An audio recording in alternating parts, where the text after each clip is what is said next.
100 doctors failed to cure the mafia boss's son, but the 15-year-old black medical genius daughter of the janitor cured him instantly, and what happened next no one would ever forget. "Get out of there, girl. This is no place for a child." Dr. Peterson pushed Keisha away from the door of the VIP room at Mount Sinai Hospital. The gray-haired man in his immaculate lab coat completely blocked the entrance, as if a 15-year-old teenager were a biological threat. Inside the room, Tommy Marcelli, only 8 years old, had been dying for 3 weeks. The only son of the feared mob boss Vincent Marcelli, the boy had defeated all the specialists from 3 continents. Doctors from Harvard, Johns Hopkins, Mayo Clinic, they had all failed. The boy was dying, and no one knew why. "My father has worked here for 20 years cleaning these hallways," Keisha replied calmly, holding a stack of medical books to her chest. "And I know every patient on this ward better than most of the interns." Dr. Peterson laughed contemptuously. "Oh sure. The janitor's little girl is a doctor now? Go back to school, kid. Let the adults do their jobs." What the arrogant doctor didn't know was that Keisha had finished high school at age 13. That she had been reading medical journals since she was 10. That her photographic mind had absorbed more medical knowledge in 5 years than he had learned in decades of a privileged career. But most importantly, Dr. Peterson didn't know that Keisha had been observing Tommy's case for the past 15 days. While he and his elite team were running around in circles, she had identified a pattern that everyone else had overlooked. "The boy doesn't have a rare disease," Keisha muttered, almost to herself. "He has thallium poisoning. The symptoms are classic." "What did you say?" Dr. Peterson turned abruptly. "Nothing that matters to someone who has already decided that a 15-year-old black girl can't know more than you." At that moment, a nurse rushed out of the room. "Doctor, he's having another seizure. His blood pressure has plummeted." Through the half-open door, Keisha saw Vincent Marcelli, a man who controlled half the city's ports, weeping over the small, frail body of his son. Beside the bed, a dozen doctors bustled about in a panic. 3 weeks, Keisha thought. 3 weeks of suffering that could have been avoided if someone had had the courage to listen to a girl who doesn't look like them. But what no one in that elite hospital realized was that Keisha hadn't spent the last few days just watching. She had been preparing for this very moment, when their arrogance and prejudice would collide with the harsh reality that sometimes genius comes packaged in ways that society prefers to ignore. And now, as the son of one of the most dangerous men in the country slowly died, Keisha knew she had exactly one chance to prove that they had underestimated the wrong person. If you're wondering how a teenager could take on Harvard-trained doctors and save a life they couldn't, don't miss the next chapter of this story. And if you're enjoying this narrative about how prejudice can literally kill, don't forget to subscribe to the channel to find out how Keisha would turn the greatest humiliation of her life into the moment that would change everything forever. Dr. Peterson not only ignored Keisha's words, he made a point of humiliating her publicly. "Security!" he shouted down the hall. "Get this girl out of here. Children are not allowed in the emergency ward." 2 burly security guards approached, but Keisha remained motionless, her eyes fixed on the door of the room where Tommy was dying. "You're going to let a child die because of pride," she said calmly, her voice echoing through the hallway crowded with doctors and nurses. "What an insolent girl," muttered Dr. Harrison, the most respected pediatric cardiologist on the East Coast. "Someone should teach manners to this person." The word person was uttered as if it were something dirty in his mouth. Keisha knew that tone well. It was the same one she heard when she walked through the halls of the university where she had begun studying medicine at age 14, thanks to a scholarship for gifted students. The same condescending looks from professors who questioned her presence there. The same muffled giggles from classmates who whispered about quotas and racial favoritism. But what none of them knew was that Keisha wasn't there by chance that night.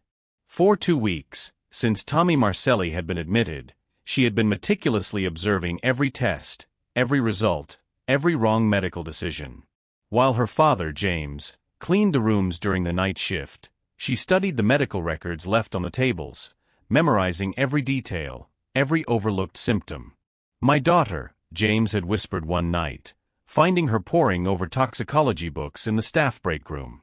"You can't keep putting yourself at risk like this. If they find out."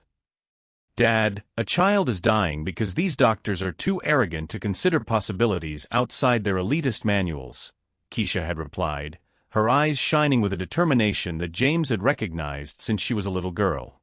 It was the same determination that made her learn to read at age 3. The same that led her to win national science competitions at age 12. The same that made her wake up at 4 a.m. to study before helping her father at work. Now, as the security guards hesitated to touch her, after all, she was the daughter of a respected employee, Vincent Marcelli staggered out of the room. The powerful mob boss looked like he had aged decades in 3 weeks. His eyes, red from crying, met Keisha's. "You," he said, his voice hoarse. "You said something about poisoning." Dr. Peterson quickly interjected. "Mr. Marcelli, please don't listen to a troubled teenager. She's clearly seeking attention.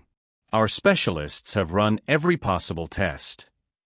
"Your specialists," Keisha interrupted, her voice cutting through the air like a blade, "tested for over 200 rare diseases, spent $500,000 on experimental tests, but didn't do a simple urine test for heavy metals. Because they think poisoning is something that happens in movies, not to rich families." The silence in the hallway was deafening. Vincent Marcelli walked over to Keisha, completely ignoring the doctors around him. "Keep going. Hair loss in specific patterns, seizures that always start in the extremities, severe abdominal pain that worsens with food but improves with fasting," Keisha listed unhurriedly. "And the most obvious, the blue-gray line on the gums that you all overlooked because it only appears in thallium poisoning." Dr. Peterson laughed nervously. "Mr. Marcelli, thallium is used in rat poison. That's absurd."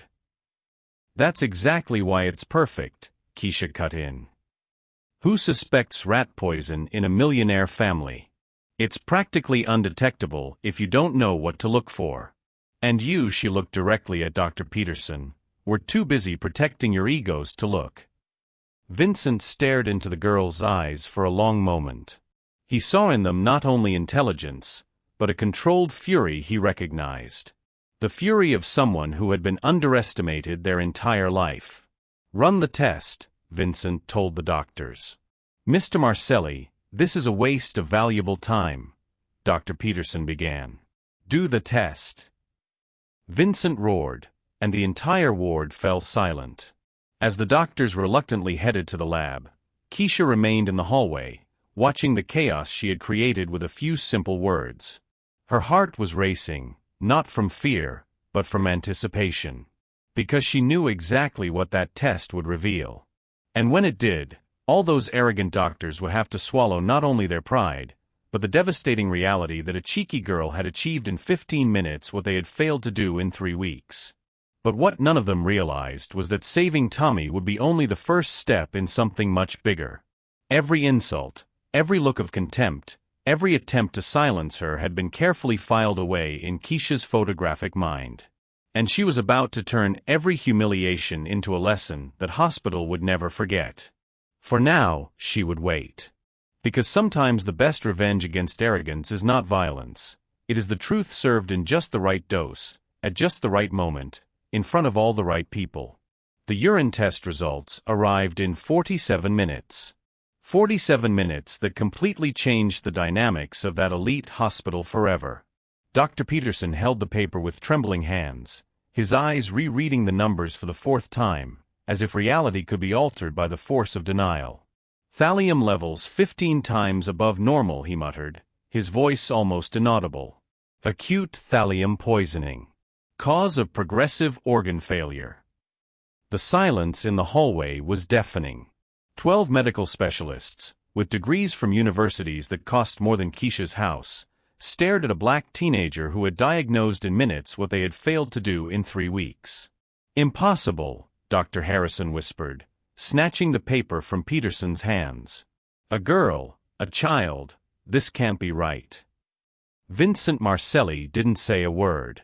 He simply walked over to Keisha and knelt in front of her, a gesture that made everyone present hold their breath. The most feared man on the East Coast was on his knees before a teenager. "You saved my son," he said, his voice thick with emotion. "How can I repay you?" Keisha looked into the powerful man's eyes and saw not a criminal, but a desperate father. "Let me finish what I started," she replied calmly. "Thallium doesn't appear in the body on its own. Someone is deliberately poisoning Tommy, and I'm going to find out who." Dr. Peterson exploded. "That's enough. A minor cannot investigate anything in this hospital. This is medical and legal territory." "Medical territory?" Keisha turned slowly toward him, and for the first time since she had arrived, she smiled. It was not a sweet or shy smile. It was the dangerous smile of someone who was about to completely destroy another person's credibility.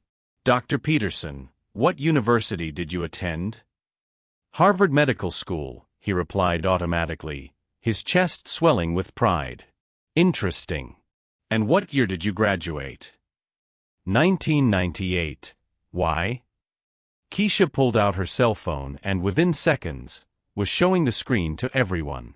"Because here on the Harvard Medical School website, in the 1998 toxicology curriculum, thallium is listed as the third most common cause of poisoning in children. First page of the manual, introductory chapter."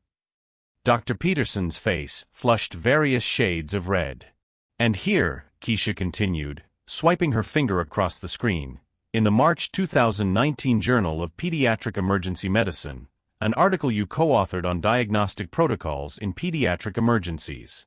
Page 127, line 15. In cases of progressive neurological symptoms with no apparent cause, always consider heavy metal poisoning, especially thallium." The silence was now deadly.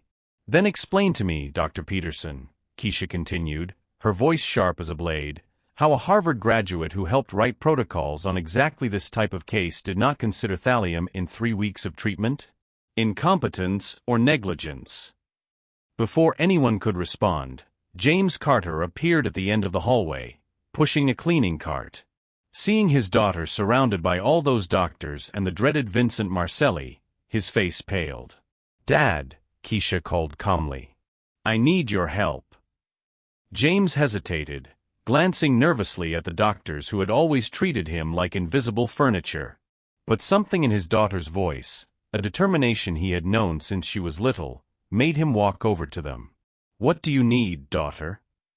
You've been cleaning the rooms in this wing for 20 years. You know every corner, every routine, every person who comes and goes.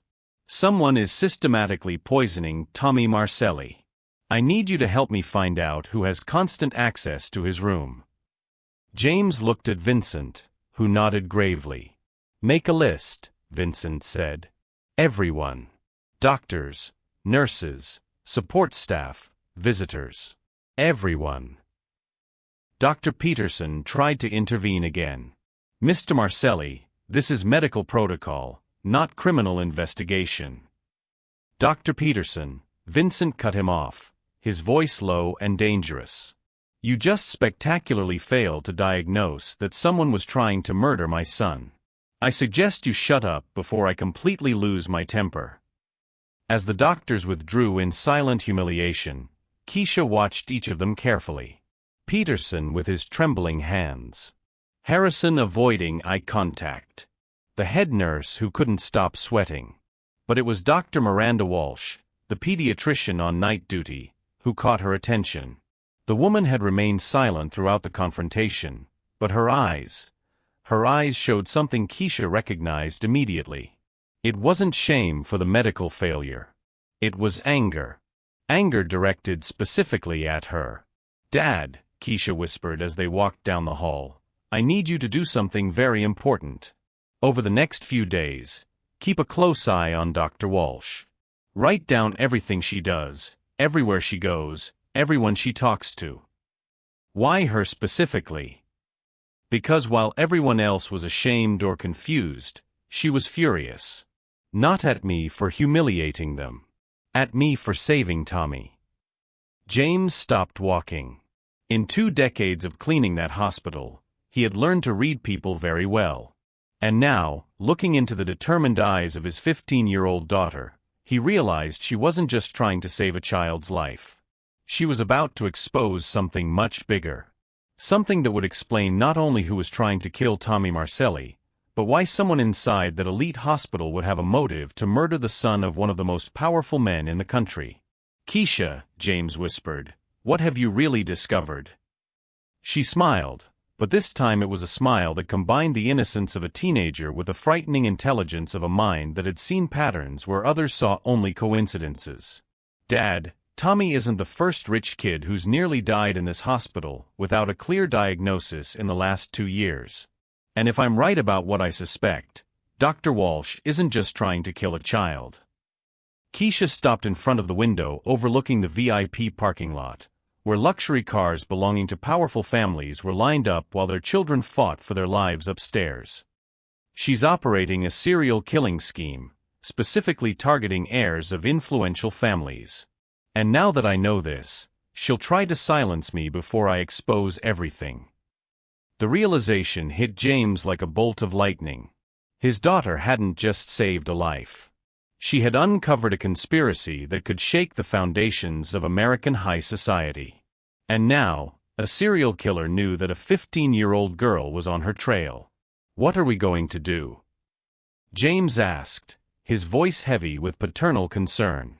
Keisha glanced one last time out the window, where Dr. Walsh was walking quickly toward a black car, already talking intensely on the phone. "We'll give her exactly what she expects from a sassy girl. We'll act like irresponsible teenagers who have meddled where they shouldn't have. And when she completely lets her guard down, convinced that we're just kids playing detective." She turned to her father, and James saw in his daughter's eyes the same fierce determination that had led her to teach herself medicine, graduate at age 13, and diagnose what Harvard doctors couldn't. "Then we'll show the whole town that sometimes justice comes packaged in ways that the privileged prefer to ignore, until it's too late to do anything but pay the price." Dr. Miranda Walsh thought she was dealing with a troubled teenager when Keisha started asking childish questions about other mysterious cases at the hospital. She thought she was in control of the situation when she suggested that the girl focus on her studies instead of playing detective. "Big mistakes. Dad, did you install the cameras where I asked?" Keisha whispered to James as he cleaned the hallway at 2 a.m., 3 days after her initial discovery. "In the supply closet on the 4th floor and in the medication preparation room," James confirmed, discreetly passing a small recorder to his daughter. "But honey, if she finds out—" "She won't find out until it's too late," Keisha interrupted, checking the device. "Dr. Walsh thinks he's dealing with a black girl too curious for her own good. He has no idea that I've been documenting her every move for 72 hours. What Dr. Walsh also didn't know was that Keisha had hacked into the hospital's internal system using passwords she had observed doctors typing in during years of social invisibility. Nor did he know that she had systematically correlated every sudden death of a wealthy child in the last 2 years with Walsh's night shifts. 7 children. 7 powerful families who had tragically lost their heirs to rare undiagnosed conditions. All under Dr. Walsh's direct care during the critical episodes. "Dr. Walsh," Keisha approached the pediatrician timidly the following afternoon, perfectly playing the role of an impressed teenager. "Can I ask you some questions about medicine? I'm thinking of studying pediatrics when I grow up." Walsh's eyes narrowed slightly, but she forced a condescending smile. "Sure, honey. But maybe you should focus on finishing high school first before dreaming so big. It's just, I'm curious about those rare cases you treat here. Like Tommy. It must be frustrating when children die and you can't figure out why." Walsh paused. "What exactly do you mean?" "Oh, I just read about other similar cases in recent years. Senator Morrison's daughter, Judge Thompson's son." Keisha pretended to consult innocent notes. "They all had similar symptoms before they died. What a strange coincidence, right?" Dr. Walsh's face hardened imperceptibly. "Young lady, I suggest you stop asking unnecessary questions and go home. Hospitals are no place for morbid teenage curiosity. Sure, doctor. Sorry if I said something stupid. Keisha bowed her head submissively, but secretly checked to see if the recorder in her pocket had captured the threatening tone Walsh had just used. That night, Dr. Walsh made her fatal mistake. Thinking she had successfully intimidated a sassy girl, she called her contact. "We have a problem," Walsh said into the phone, unaware that Keisha was recording from inside the supply closet. "The janitor's daughter is asking questions about the previous cases." She mentioned specific names. The voice on the other end was cold, calculating. Does she know something, or is she just guessing? Hard to say. She's a smart girl, smarter than she should be. But she's black poor, a janitor's daughter. No one will believe her over me. Even so, we can't take any chances. The operation is very lucrative. Families pay millions to eliminate troublesome heirs and redirect inheritances. One curious teenager can't destroy years of work. Keisha almost dropped the recorder. Dr. Walsh wasn't just killing children at random. She was being paid by members of the families themselves to murder inconvenient heirs. "What do you suggest?" Walsh asked. "Accident. As always. Accidental drug overdose. Teenagers are known to experiment with drugs. It will be a tragedy, but not a surprise." "Understood. I'll make arrangements." Keisha had everything she needed. Not just recorded confessions, but the names of the contractors, methods, financial motivations. But now she had less than 24 hours before Walsh tried to kill her. The next morning, Keisha called an emergency meeting with Vincent Marcelli, Dr. Peterson, and the hospital administration. "I found out who poisoned Tommy," she announced calmly. "And I found out a lot more." When Dr. Walsh entered the conference room, expecting to find a frightened teenager being reprimanded by authorities, he was met with something very different. Vincent Marcelli sat at the head of the table, looking deadly serious. Two corporate lawyers. The hospital's chief administrator. And Keisha, calm as death, with a laptop open in front of her. "Dr. Walsh," Keisha said softly, "would you like to hear an interesting recording I made last night?"